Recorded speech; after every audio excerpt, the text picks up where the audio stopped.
موقعیت: وقتی با یه دختری میری توی رابطه ولی عکس پروفایلش با صورت واقعیش فرق میکنه.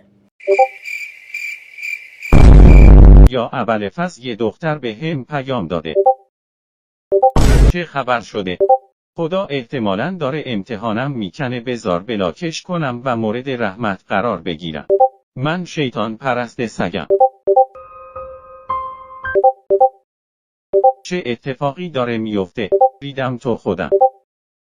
ای بله، واسه فردا ماشین اجاره میکنم، یه تیپ درست حسابی میزنم، دختر پشماش بریزه. خب الاناست که برسه چه ذوقی دارم.